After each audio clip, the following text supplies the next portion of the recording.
اچھا سلمان صاحب، ایک بڑا اہم سوال ہے کہ یہ کچھ دن پہلے راولپنڈی کے کمشنر تھے لیاقت چٹھا صاحب، انہوں نے کچھ الزامات لگائے ہیں، لیکن الزامات انہوں نے لگا دیے، کچھ ثبوت پیش نہیں کیے. تو آپ کا کیا خیال ہے کہ اس معاملے پہ بھی کوئی جوڈیشری کو رول پلے کرنا چاہیے اور ان سے ثبوت مانگنے چاہیے؟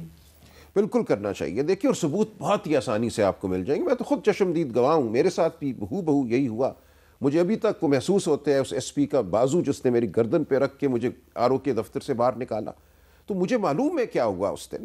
ہم بیٹھنا چاہتے تھے کنسالیڈیشن کے لیے، فارم 47 جس کو کہتے ہیں، فارم 45 آنے تھے ہمارے سامنے، وہ کھلنے تھے، ان کو درج کرنا تھا، فارم 47 بننا تھا. وہ تو آپ کی سٹوری ہے نا، جو چٹھا صاحب کی سٹوری ہے، ان کی بھی سٹوری یہی ہے. اس کے ساتھ کوئی ثبوت نہیں. دیکھیں، میں زیادہ بات نہیں کرنا چاہتا. جب اگر کوئی تحقیقاتی کمیشن بنے گا تو میں دکھا دوں گا کہ کیسے آپ اس بات کو ثابت کر سکتے ہیں کہ جو فارم 47 بنے ان کا حقیقی فارم 45 سے کوئی تعلق نہیں ہے. یہ بالکل یہ ثابت ہو جائے گا اگر کمیشن بنتا ہے، بہت آسانی سے چند منٹوں میں یہ ثابت ہو جائے گا. آپ کا کیا خیال ہے جی، کمشنر راولپنڈی صاحب نے جو الزامات لگائے ثابت کر پائیں گے؟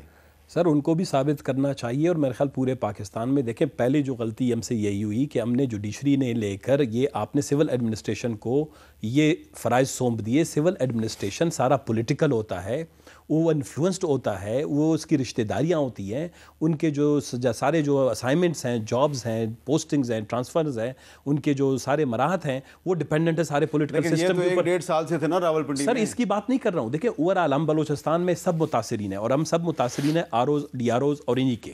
بلوچستان کے اندر اس وقت جو بھی ہے، آج جعفر مندوخیل صاحب جو ہیں وہ مسلم لیگ نون کے صوبائی صدر ہیں. انہوں نے کہا ہے کہ جی میرے سیٹ کو جو ہے اس لیے اروایا گیا کہ میرے مخالف نے 3 کروڑ روپے جو ہے وہ آر او کو صرف دے دیے. تو جب مسلم لیگ نون کا صوبائی صدر آج یہ خود دعویٰ کر رہا ہے تو آپ کے خیال میں وہ بلوچستان کے باقی آر اوز نے جو ہے وہ فرشتے تھے؟ 3 کروڑ تو بہت کم ہے. تو میں یہی حیران ہوں. خیر یہ ان کی جو زبانی تھی. جعفر مندوخیل صاحب سے شاید بتانے میں کوئی غلطی ہو گئی ہے یا وہ فگر بھول گئے. 3 کروڑ میں تو کونسلر نہیں بنتا. وہ سر فارم 45 کی طرح 3 کو 30 کر دیں.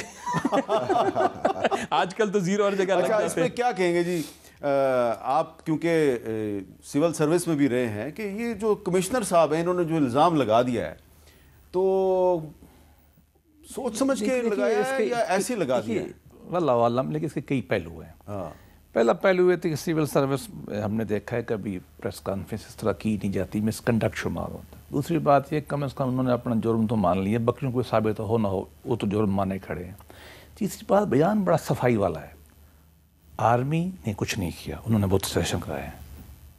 انہوں نے یہ فرمایا کیونکہ آرمی تو ہے ہی نہیں تھی نا پولنگ اسٹیشن. چلو وہ تو کمشنر بھی نہیں ہوتا، پھر وہ کمشنر بھی نہیں ہوتا اگر نہیں تھی. نہیں، ان کی میں صفائی بتا رہا ہوں. ٹھیک ہے، صفائی. اور غلطی کس کی ہے؟ چیف جسٹس کی ہے. اور فلاں بڑی طریقے سے 8-10 دن میں ریٹائر ہو رہے ہیں. 4 انکوائریوں کے پاس پہلے کھلی ہوئی ہیں. واللہ عالم کیا ہے. لیکن یہ ضرور میں کہوں گا کہ اس کی بالکل پراپر تحقیقات ہونی چاہیے. ایسا یہ کردار افضل خان صاحب بھی آئے تھے 2013 میں، بہت اچھے. وہ بس کیا بتاؤں، ہمارے تعلق پیارے افضل وہ بہت بعد میں دھرنوں میں بھی جاتے رہے، اور اس کے بعد انہوں نے معافی مانگ لی تھی. ہم سب کو پتہ ہے.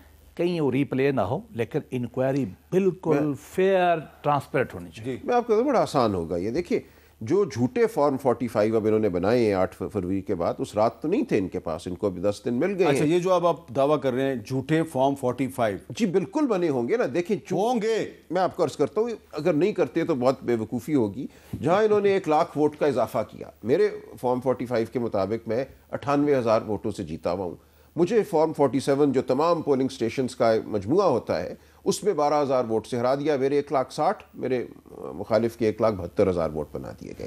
یہ نواز شریف سے بھی زیادہ. پورے لاہور میں سب سے زیادہ ووٹ نہ سعد رفیق کو اتنے پڑے، نہ رحیل اسکر کو پڑے، نہ یاز صادق کو پڑے، نہ حمزہ شہباز کو پڑے، نہ مریم بی بی کو پڑے. ان صاحب کو میرے مقابل کو 1,72,000 ووٹ پڑ گئے. بہرحال اب ہوتا یہ ہے، جب انہوں نے یہ کیا تو ظاہر ہے ان کو پیچھے کوئی فارم 45 تو بنانے پڑیں گے. کسی وقت تو کوئی عدالت بلائے گی نا اور کہے گی دکھاؤ یہ تم نے کن فارموں سے نمبر لے کر یہ جمع کیے ہیں. تو ضرور بنائے ہوں گے.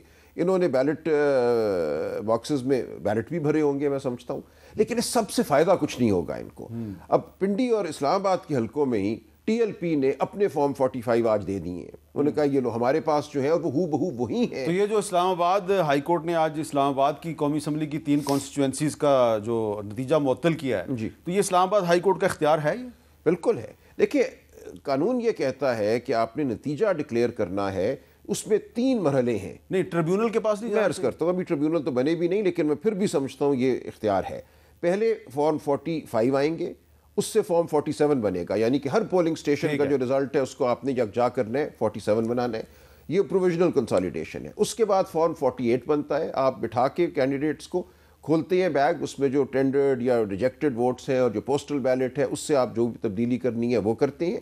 فارم 48 بنتا ہے. اس کے بعد فارم 49 بنتا ہے.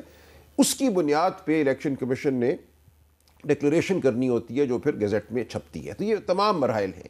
یہ ابھی وہ مراحل ہیں جو ڈکلریشن سے پہلے کے ہیں. اگر ان میں سے کوئی بھی مرحلہ نہیں ہوتا اور الیکشن کمیشن چھلانگ مار کے ڈکلریشن کر دیتا ہے تو بالکل ہائی کورٹ کا اختیار بنے گا کہ بھی یہ سب کام تو ہوا ہی نہیں, آپ نے ڈکلریشن کیسے کرتے.